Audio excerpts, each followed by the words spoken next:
Hi everyone, welcome back to this channel. I am Meenal और इस video में है आप लोग के लिए रीजनिंग का एक बहुत इंपॉर्टेंट चैप्टर इनइक्वालिटी, जिसे हम हिंदी में कहते हैं असमानता।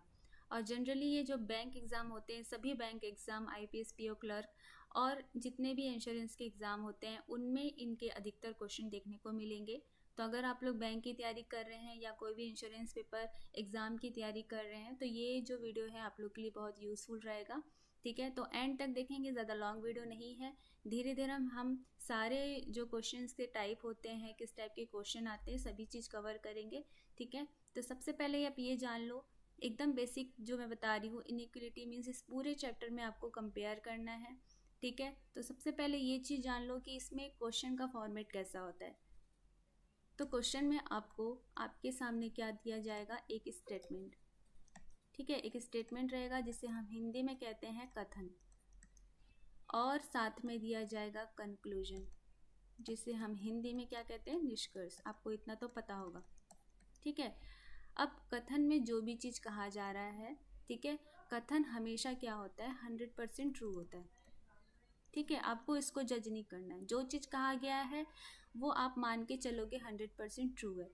अब कंक्लूजन में जो भी चीज़ कहा जा रहा है आपको जज करना है स्टेटमेंट के अकॉर्डिंग, क्या वो सही है या गलत है। और यहीं पे हमें कंपेयर, यहीं पर आपको कंपेयर करना होगा। अब कंपेयर करने के तरीके बहुत सारे होते हैं। ठीक है, अगर मैं किसी दो पर्सन के बीच में कंपेयर करूं, ठीक है, कंपेयर करने वाले जो भी फैक्टर है, मान लेते हैं कि इनके बीच में हम एज को लेके अगर कंपेयर करें तो कंपेयर करने के तीन तरीके होते हैं। आप ये बोल सकते हो, इसको मान लो ए, इसको मान लो बी। आप क्या क्या बोल सकते हो, अगर किसी तीन पर्सन को आप पूछते हो तो अगर मान लो पहला पर्सन ये बोलता है कि भाई मुझे ऐसा लग रहा है कि ए जो है वो बी से बड़ा है। ठीक है, दूसरा पर्सन ये बोलेगा कि नहीं भाई, बी जो है वो ए से बड़ा लग रहा है मुझे तो। और तीसरा पर्सन का ये थोड़ा व्यू हो सकता है कि नहीं, दोनों दिखने में बराबर है, हाइट में बराबर है, तो हो सकता है इनकी एज भी बराबर हो। तो कंपेयर करने के लिए हमारे पास तीन ही साइन है जो बेसिक साइन होते हैं। एक होता है ग्रेटर का साइन, इसे हम ग्रेटर का साइन बोलते हैं। ठीक है, एक लेस का साइन, ये लेस का साइन हो गया, और एक इक्वल टू का साइन, इक्वल टू का साइन। इस तीन ही सिंबल को लेकर हम हमेशा कंपेयर करते हैं, कंपेयर कर सकते हैं। इनसे मिलके और बहुत सारे सिंबल बन सकते हैं। एक होगा ग्रेटर देन और इक्वल टू, ठीक है, एक लेस देन और equal to, not equal to और not greater than, not less than, और एक साइन होगा ये। तो अब अगर हम लोग बात करें, ये जो तीन साइन है, ठीक है, ये 100% जो भी है रिजल्ट 100% देगा। कहने का मतलब है अगर कोई किसी चीज़, कोई जो चीज़ है वो किसी से बड़ी है मतलब बड़ी है, यहाँ कोई कन्फ्यूजन नहीं है। कोई चीज़ किसी से छोटी है मतलब छोटी है, 100% ट्रू है।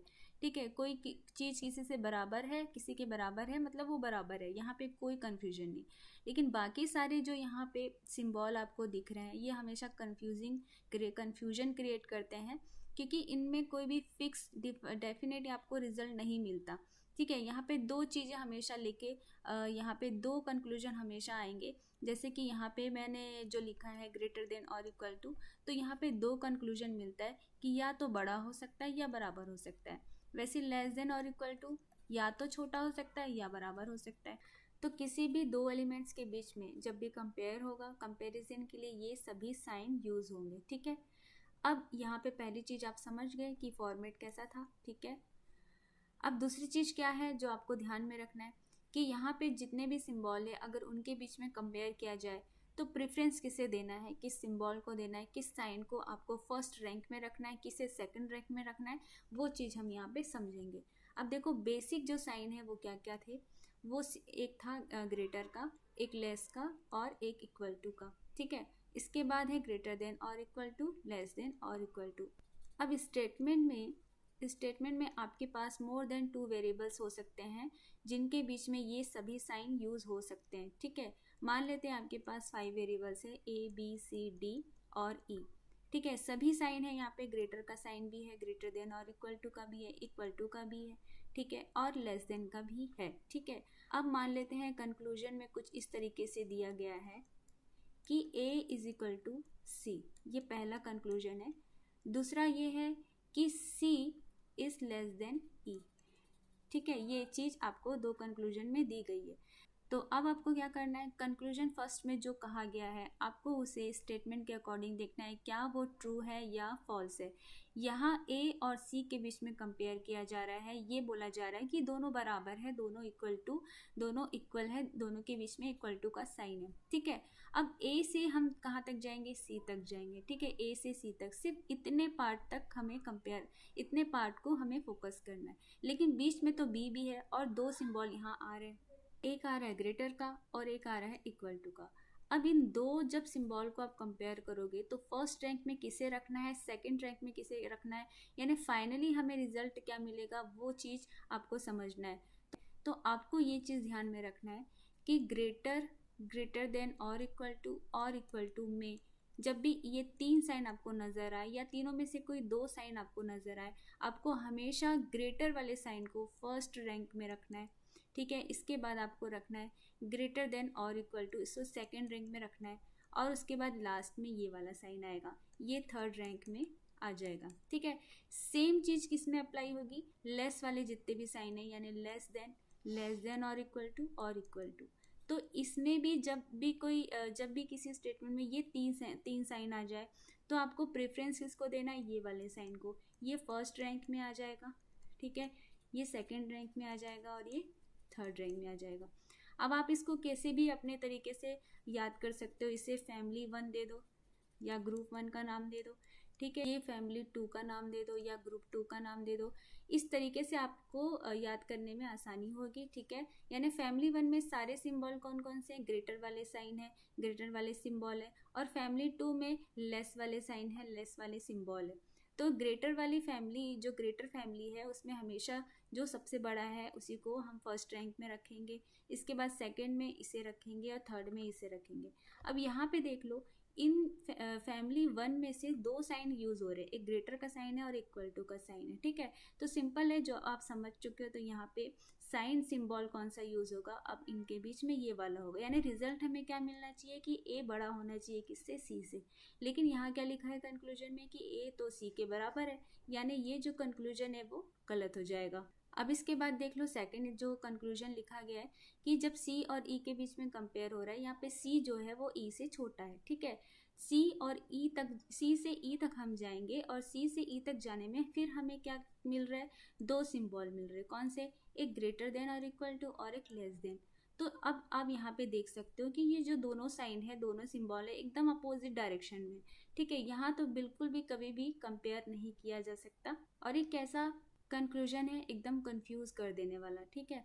यानी यहाँ पे रिजल्ट हमेशा क्या होगा, कांट से हम नहीं बता सकते कि यहाँ पे कौन सी चीज़ बड़ी है, कौन सी चीज़ छोटी है या कौन सी बराबर। यानी ये जो सिचुएशन बन रही है कौन सी है, डाउटफुल सिचुएशन जिसे हम कहते हैं। यहाँ पे डाउट ही डाउट है, यहाँ पे कुछ भी क्लियर नहीं कहा जा सकता, ठीक है। तो अब आपको तीसरी चीज़ ये ध्यान में रखनी है, एक तो ये फैमिली 1 वाली चीज़ आप ध्यान में रखो, फैमिली 2 वाली चीज़ या ध्यान में रखो। तीसरी चीज़ ये कि जब भी अपोजिट साइन आ जाए, अपोजिट साइन के बीच में कंपेयर करने के लिए कहा जाए तो कोई भी निष्कर्ष नहीं निकलता, कभी भी हमारा रिजल्ट 100% नहीं आएगा। मतलब जो भी चीज़ें हम लोग यहाँ पे कुछ भी क्लियर नहीं कह सकते, कांट से वाली सिचुएशन आ जाएगी, डाउटफुल वाली सिचुएशन यहाँ पे बनेगी। तो ये जो हमने अभी एग्जांपल लिया इसमें दोनों कंक्लूजन गलत है, ठीक है। अब इसमें देख लो ऑप्शन आपको किस तरीके से दिए जाएंगे। पहला ऑप्शन ये रहेगा कि ओनली कंक्लूजन फर्स्ट फॉलोज, ठीक है। Second, only conclusion second follows. तीसरा ये देगा कि इधर फर्स्ट एंड और सेकंड फॉलोज। चौथा ये रहेगा both conclusion first and second follows. Last fifth option ये रहेगा कि नीदर फर्स्ट नॉर सेकंड, यानी ना तो पहला ना तो दूसरा फॉलो करेगा स्टेटमेंट को। तो यहाँ जो हमने एग्जांपल लिया था यहाँ दोनों कंक्लूजन गलत थे, तो आपका आंसर ये हो जाएगा ऑप्शन 5, ठीक है। तो अभी जो आपने एग्जांपल समझा, यहाँ पे जो स्टेटमेंट था ये क्या था, एक सिंगल लाइन स्टेटमेंट, ठीक है। यानी एक ही लाइन में स्टेटमेंट दे दिया था, ठीक है। लेकिन एग्ज़ाम में ऐसा कई बार आता है कि आपको 2-3 स्टेटमेंट दे रखा होगा, आपको कंबाइन करना पड़ जाएगा, ठीक है। और उसके अकॉर्डिंग फिर आपको कंक्लूजन को देखना रहेगा कि सही है या फिर गलत है। तो यहाँ पे हम समझेंगे कि स्टेटमेंट के भी टाइप होते हैं, किस किस टाइप के। जैसे यहाँ पे क्या है, सिंगल लाइन स्टेटमेंट था, यहाँ पे सिर्फ एक ही लाइन में दे दिया गया था। आगे हम समझेंगे कि आपको और किस टाइप के स्टेटमेंट देखने को मिलेंगे। तो सबसे पहला वाला जो अभी हमने समझा ये क्या था, सिंगल लाइन, एक ही लाइन वाला स्टेटमेंट, सिंगल लाइन स्टेटमेंट, ठीक है। सेकेंड क्या हो जाएगा, डबल या मोर देन टू, ठीक है, डबल या फिर more than two, more than two statement. अब इसमें कैसे दे रखा होगा, दो होगा या फिर तीन होगा, दो से ज़्यादा होगा, ठीक है। हर एक में जो भी स्टेटमेंट दिया होगा आपको यहाँ पे कंबाइन करके उसे एक लाइन में, सिंगल लाइन में कन्वर्ट करना होगा, तभी आप उसको आंसर कर सकोगे, तभी आप कंक्लूजन को जो है जज कर सकोगे कि वो ट्रू है या फिर फॉल्स है, ठीक है।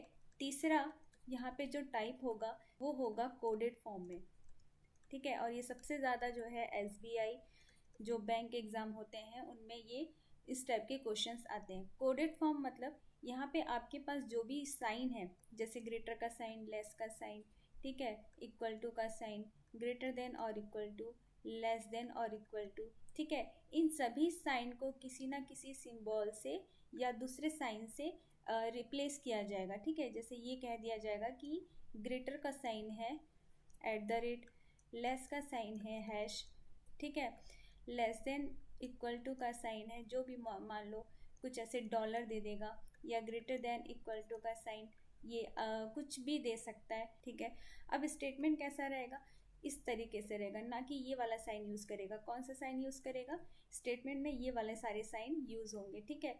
इस तरीके से @ B, ठीक है, हैश C, ठीक है, डॉलर D, इस तरीके से। अब आपको पता है कि ये इसका मतलब ये होता है, वो दिया जाएगा, वहाँ पे मेंशन होगा, ठीक है। आपको पता है इसका मतलब ये होता है, ठीक है। तो अब आपको अपने तरीके से यहाँ पे इसे समझना होगा कि भाई A @ B का मतलब ये है कि A बड़ा है B से, यानी यहाँ पे क्या हो रहा है, एक कोड के रूप में यहाँ पे हर एक साइन को दूसरे सिंबल या साइन से रिप्लेस करके यहाँ पे उसे कोडेड फॉर्म में यहाँ पे लिखा जा रहा है स्टेटमेंट को।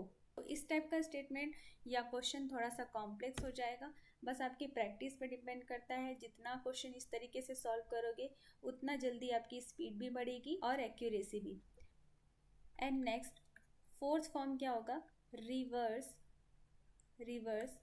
इनइक्वालिटी।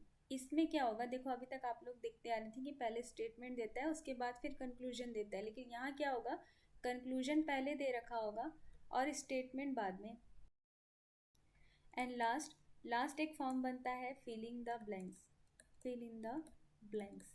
ये बहुत ज़्यादा जो है क्वेश्चंस इनमें से पूछे जाते हैं बैंक में, ठीक है, या इंश्योरेंस एग्जाम में, कि जो भी स्टेटमेंट यहाँ पे दिया जाएगा, ठीक है, कुछ इस तरीके से ABCD या फिर जो भी स्टेटमेंट है, यहाँ जो भी बीच बीच में सिंबल आएंगे, कुछ एक सिंबल जो होगा वो मिसिंग होगा। आपको ऑप्शन को देख के आपको बताना होगा कि इन दोनों के बीच में, मान लेते हैं B और C के बीच में कौन सा सिंबल आना चाहिए। मान लेते हैं यहाँ ग्रेटर का साइन है, यहाँ लेस का साइन है, इक्वल टू का साइन है। अब ऑप्शन में जो भी दिया जाएगा आपको उसमें से देख के बताना होगा कि इनके बीच में जो क्वेश्चन मार्क है यहाँ पे कौन सा साइन सुटेबल है, आ सकता है, आना चाहिए। तो इस तरीके से 5 वैरायटी होती है स्टेटमेंट की, 5 टाइप होते हैं इनइक्वालिटी क्वेश्चन के।